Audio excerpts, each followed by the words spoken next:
जाएगा। संविधान तो तुमने बदला, संविधान का तो गला तुम कांग्रेस ने घोटा है 60 बार, 60 बार तुमने बदला है संविधान को। संविधान की तुमने कभी बात ही नहीं की, संविधान की और हिंदुओं की और सनातन कभी रक्षा की बात ही नहीं की। देखिए विपक्ष के लिए हम आपको बता दें, 4 बार मायावती जी मुख्यमंत्री रही और तीन बार माननीय मुलायम सिंह जी रहे, 1 बार अखिलेश यादव जी रहे। बाकी पिछड़ा वर्ग आयोग को संवैधानिक दर्जा अगर किसी ने दिया है तो अनुप्रिया पटेल जी ने और मोदी सरकार ने मिलकर। इनकी सरकार में एसपीडीएम माननीय अखिलेश यादव जी के नीचे बैठते थे, पैर के पास। शायद आपने देखा भी होगा, आप लोग तो बड़े पत्रकार है, उसको आपने देखा भी होगा।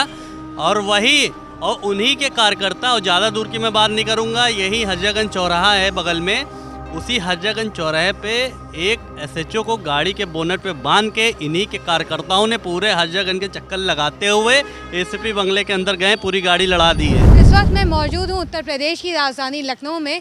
ऐसे में यूपी में ही चुनाव होने जा रहा है, उपचुनाव 20 तारीख को। तो आइए जानते हैं लखनऊ की जनता से कि उपचुनाव में इस बार कौन सी पार्टी जीतेगी इस बार। तो सर, समय 20 तारीख को उपचुनाव होने जा रहे हैं और जहां तक की है कि जहां पर बीजेपी अपना, योगी आदित्यनाथ ने भी अपना रैली और सारी चीज़ें कर रहे हैं, अपना प्रचार प्रसार कर रहे हैं, वहीं पे विपक्षी में समाजवादी पार्टी भी कर दी। तो ऐसे में विधानसभा उपचुनाव की जो 9 सीटें हैं उस पर कौन जीतेगी पार्टी? विधानसभा की जो 9 सीटें हैं उसमें भारतीय जनता पार्टी के प्रत्याशी ही जीतेंगे, चूँकि 9 की 9 सीटें भारतीय जनता पार्टी जीतने जा रही है। चूँकि ये सपा हो, चाहे कांग्रेस हो, चाहे बसपा है, इन लोगों ने जनता के साथ बहुत विश्वासघात किया है।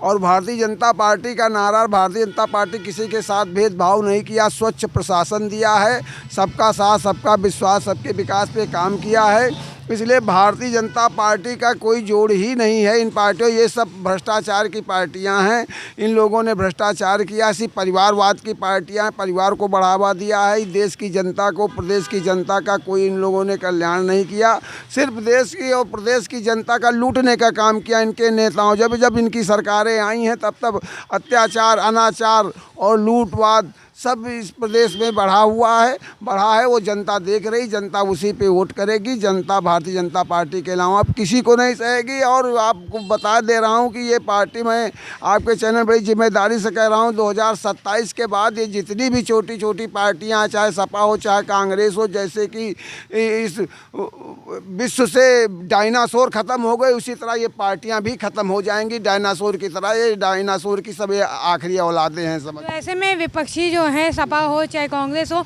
वो तैयारी भी लगी कर रही है। तो ऐसे में क्या उनका कोई मतलब नहीं इसमें? उनका कोई मतलब नहीं। उनको सिर्फ जनता को बरगलाना है, जनता को उतिया बनाना है। बस वो कहते हैं ना कि अंधे के हाथ में बटेर लग जाना। एक बार बिल्ली के भाग से छीका टूट गया है। लोकसभा चुनाव में वो 30-35 सीटें पा गए हैं, जिनके वजह से उनके हौसले थोड़ा बहुत बुलंद है कि मैं वो उसको लेके उछल रहे हैं। वो कुछ नहीं, वो उन्होंने नैरेटिव फैलाया था। वो हमारे भारतीय जनता पार्टी के जो नेता थे, जो वो थोड़ा समझा नहीं पाए और जनता को बरगला ले गए कि 8500 देंगे और संविधान बदल जाएगा। संविधान तो तुमने बदला, संविधान का तो गला तुम कांग्रेस ने घोटा है 60 बार, 60 बार तुमने बदला है संविधान को। संविधान की तुमने कभी बात ही नहीं की, संविधान की और हिंदुओं की और सनातन कभी रक्षा की बात ही नहीं की। सिर्फ तुम एक मुस्लिम तुष्टीकरण। आपको लगता है पूरी तरीके से इस बार विधानसभा 9 सीट पूरी तरह से 9 की 9 सीटें भारतीय जनता पार्टी जीतने जा रही है महंत योगी आदित्यनाथ के नेतृत्व में। और देख लेना, ये भी जीतेगी और 27 में भी हम पूर्ण बहुमत की सरकार प्रदेश की जनता के भाग्य से, प्रदेश की जनता के आशीर्वाद से बनेगी। आइए जानते हैं और लोगों से, यहाँ पर और भी लोग बैठे हैं, उनसे जानते हैं कि उनका इस पर क्या है। सर, जैसा कि देखा कि अभी विधानसभा उपचुनाव के लिए 9 सीटों पर चुनाव होने जा रहा है उपचुनाव, तो उसमें क्या बीजेपी जीतेगी या फिर विपक्षी में कोई जीतेगा? विपक्षी का तो आप लोगों को नाम नहीं लेना चाहिए। विपक्ष रह कहाँ गया है। 9 की 9 सीट भारतीय जनता पार्टी के पक्ष में आ रही है। माननीय योगी आदित्यनाथ जी के नेतृत्व में इस बार उत्तर प्रदेश का 9 विधानसभा का चुनाव लड़ा जा रहा है और 9 विधानसभा का चुनाव भारतीय जनता पार्टी के पक्ष में आएगा। तो ऐसे में अगर और आगे पूछते हैं, जैसे इन्होंने कहा कि इस बार बीजेपी आएगा, तो आइए इनसे भी जानते हैं कि इस बार इनका क्या कहना है कि कौन सी उपचुनाव में सरकार आएगी। तो सर, इस बार जो उपचुनाव होने जा रहा है विधानसभा में, उसमें कौन सी पार्टी आएगी? विपक्ष में जो सपा है या फिर कांग्रेस, ये लोग आएंगे या फिर बीजेपी ही रहेगी? देखिए, शराफत अली नाम हमारा है और चुनाव जो हो रहा है हिंदुस्तान का और प्रदेश का, वो हो रहा है नरेंद्र मोदी के नाम पे, योगी के नाम पे नहीं हो रहा है। ये लोगों ने कहा था हर हर मोदी घर घर मोदी, तो मोदी ने नारा दिया था सबका साथ सबका विकास सबका विश्वास। दूसरी बात रही है जहाँ तक जाति जनगणना की बात, जाति जनगणना होना बहुत ज़रूरी है देश में। जब तक जाति जनगणना नहीं होगी तब तक सामाजिक न्याय नहीं मिलेगी। इससे ये क्लियर हो जाएगी संख्या क्या है। और रही है 10 सीटों का, 10 सीटों की जनता खुद ही अपना जिम्मेदारी थाम रही है कि हमारी मोदी का हर एक बच्चा अपनी अपनी जिम्मेदारी थाम रही है। अगर लल्लू सिंह ने जब कहा था कि हम 400 पार आरक्षण में करेंगे संशोधन, उस समय पर अगर भारतीय जनता पार्टी ने लल्लू सिंह को कान पकड़ के बाहर भारतीय जनता पार्टी के कर दिया होता तो शायद ये दुर्दशा पार्टी की नहीं होती। यही केवल विपक्ष के लोगों को मौका मिला कि हम लेके 400 पार होंगे, ये कह रहे आरक्षण को ख़त्म करेंगे। तो अगर पार्टी को डुबोने वाले कोई लोग हैं तो लल्लू सिंह जैसे लोग। वो लोग तो कहते हैं कि यहाँ पे ये जो सरकार है बीजेपी की, भारतीय जनता पार्टी वाली सरकार है, वो कोई भी काम नहीं करती, चाहे वो शिक्षा को लेकर हो, चाहे वो कानून व्यवस्था को लेकर हो। तो ऐसे में जब ये अभी विधानसभा चुनाव को आप जैसा कह रहे हैं कि वही जीतेगी बीजेपी, तो ये क्या विपक्ष के लिए कैसा रहेगा? देखिए, विपक्ष के लिए हम आपको बता दें 4 बार मायावती जी मुख्यमंत्री रही और तीन बार माननीय मुलायम सिंह जी रहे, 1 बार अखिलेश यादव जी रहे। बाकी पिछड़ा वर्ग आयोग को संवैधानिक दर्जा अगर किसी ने दिया है तो अनुप्रिया पटेल जी ने और मोदी सरकार ने मिलके।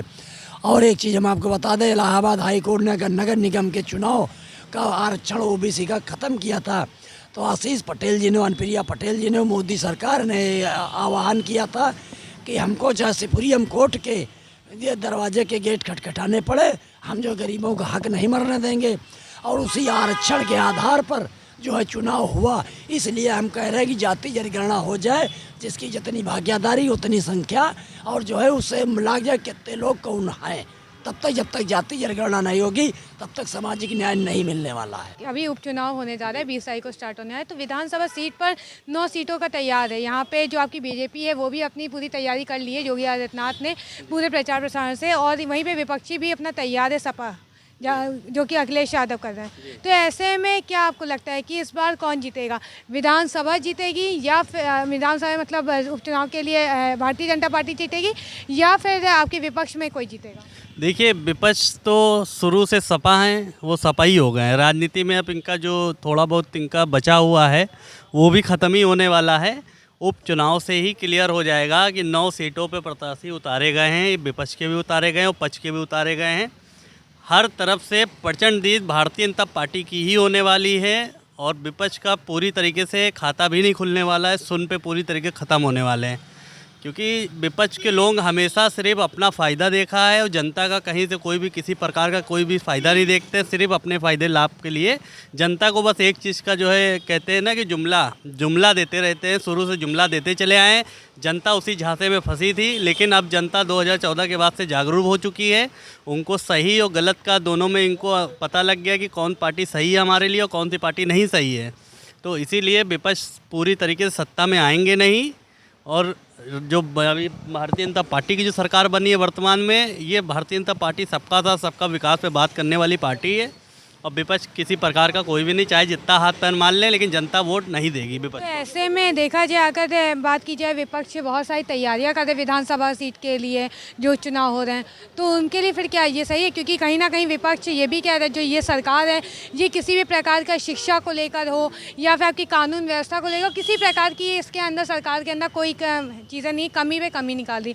तो क्या ये सही है? सरकार क्या इसी तरह का काम कर रही है, शिक्षा पर ध्यान नहीं दे रही है, कानून व्यवस्था पर? ये बताइए, विपक्ष के लोग कहते हैं, मैं ज़्यादा दूर नहीं जाऊंगा, 2017 से पहले वर्तमान में जो उत्तर प्रदेश की सरकार थी, माननीय अखिलेश यादव जी मुख्यमंत्री थे, ये बताएं कानून व्यवस्था बिल्कुल ध्वस्त हो चुकी है, ख़राब हो चुकी है। ये बताइए इनकी सरकार में कितनी अच्छी कानून व्यवस्था थी, या कानून व्यवस्था की क्या इनके सरकार में किस तरीके का दर्जा दिया गया है? इनकी सरकार में एसपीडीएम माननीय अखिलेश यादव जी के नीचे बैठते थे पैर के पास, शायद आपने देखा भी होगा, आप लोग तो बड़े पत्रकार हैं, उसको आपने देखा भी होगा। और उन्हीं के कार्यकर्ता, और ज़्यादा दूर की मैं बात नहीं करूँगा, यही हजरतगंज चौराहा है बगल में, उसी हजरतगंज चौराहे पे एक एसएचओ को गाड़ी के बोनट पे बांध के इन्हीं के कार्यकर्ताओं ने पूरे हजरतगंज के चक्कर लगाते हुए एसीपी बंगले के अंदर गए, पूरी गाड़ी लड़ा दी है। ये कानून व्यवस्था थी इनकी सरकार में। कानून व्यवस्था किसकी सरकार में ध्वस्त थी और किसकी सरकार में बढ़िया चल रही है, शायद ये चीज़ नहीं जान रही है, अपने दिन भूल चुके हैं। और रही बात यहाँ पे सुरक्षा की कि किस तरीके की सुरक्षा कर रही सरकार, इन्हीं की सरकार में मुख्यमंत्री आवास के ठीक पीछे एक नाला है, वहाँ पे आए दिन लड़कियों की लाशें मिलती थी, रेप बलात्कार होते हुए वहाँ लाशें मिलती रहती थी। ये सरकार थी इनकी, ये उत्तर प्रदेश संभाले हुए थे, ये उत्तर प्रदेश की सरकार थी। इनको शर्म आनी चाहिए इस तरीके की चीज़ें करते हुए कि आपकी सरकार में आपके घर के ठीक पीछे मुख्यमंत्री आवास के पीछे लड़कियों की लाशें मिल रही है। ये करने वाला कौन है? सब इन्हीं के नेता थे, इन्हीं के कार्यकर्ता लोग थे। ऐसे में अगर बात की जाए विधानसभा जो अभी ये चुनाव हो रहा है तो उसमें पूरी तरीके से बहुमत से पूरे 9 सीटों पर विधानसभा के लिए बीजेपी ही आने वाली है। 110% डंके की चोट पे भारतीय जनता पार्टी को कोई भी किसी प्रकार का विपक्ष टक्कर नहीं दे सकता है। आपके पास कोई मुद्दा नहीं रह गया है, आपके पास कोई ना सरकार आपकी थी, ना आपने कोई किसी के लिए लाभ अच्छा किया है, सिर्फ आपने सिर्फ अपने घर वालों के लिए सोचा है, अपने घर वालों के लिए आगे बढ़ाने का काम किया है। जनता के हित में कोई बात नहीं की है। जनता जैसी थी गरीब वैसी गरीब बनी थी। अब ये पार्टी 2017 के बाद से आई है। उत्तर प्रदेश की रौनक देख लीजिए, पहले क्या थी और अब क्या थी, हर तरीके का था। यहाँ पे लोग आराम दुकान नहीं लगा पाते थे, आए दिन यहाँ पे वसूली होती थी, गुंडे माफिया लोग आके पैसे वसूले जाते थे, गरीबों को परेशान किया जाता था, हर प्रकार के लोगों के ऊपर जो है इस तरीके का माहौल बनता था। अब ये सरकार आई है, जैसे आराम से दुकानदार कमा रहा है, खा रहा है, 2 रोटी सुकून से खा रहा है। इस सरकार में किसी भी प्रकार की किसी को तकलीफ देने वाला कोई भी काम सरकार नहीं कर रही है। और उत्तर प्रदेश में योगी आदित्यनाथ जी की सरकार जब से बनी है, गुंडे माफिया का पूरी तरीके से यहाँ से सूपड़ा साफ हो चुका है। बचे कुछ माफिया गुंडे माफिया जो थे वो निकल लिए हैं ऊपर, और बचे कुछ हैं ये सब काम छोड़ दिए हैं। और योगी आदित्यनाथ जो है 24 घंटे अंदर न्याय देने वाले मुख्यमंत्री हैं, जो जनता उनको बहुत पसंद कर रही है। और बिल्डोजर की इनकी जो यात्रा चलती है सबके यहाँ गुंडे माफिया के ऊपर, इनके पे ये भी जनता बहुत पसंद कर रही है। और 24 घंटे के अंदर इनकाउंटर वाला जो इनका मुद्दा चलता है वो भी जनता बहुत पसंद कर रही है। योगी आदित्यनाथ जी का सीधा फैसला रहता है, 24 घंटे के अंदर न्याय देते हैं। नो जेल नो मेल, सीधे प्रभु से मेल। तो जैसा कि देखा कि जो यहाँ पे लखनऊ की जनता है वो कहीं ना कहीं सिर्फ और सिर्फ बीजेपी पर है। वो ये बताना चाहती है कि जो इस बार विधानसभा उपचुनाव की 9 सीट है उस पर सिर्फ और सिर्फ बीजेपी ही आएगी। जो विपक्ष पार्टी है, चाहे वो सपा हो, चाहे कांग्रेस हो, चाहे कोई भी पार्टी हो, कोई भी पार्टी का इस बार 9 सीटों पर नहीं होगा। तो ऐसी और तमाम खबरों के लिए बने रहें KPR न्यूज़ लाइव पर। कैमरा पर्सन नीतू चौहान के साथ मैं शेषी दी, KPR न्यूज़ लाइव लखनऊ।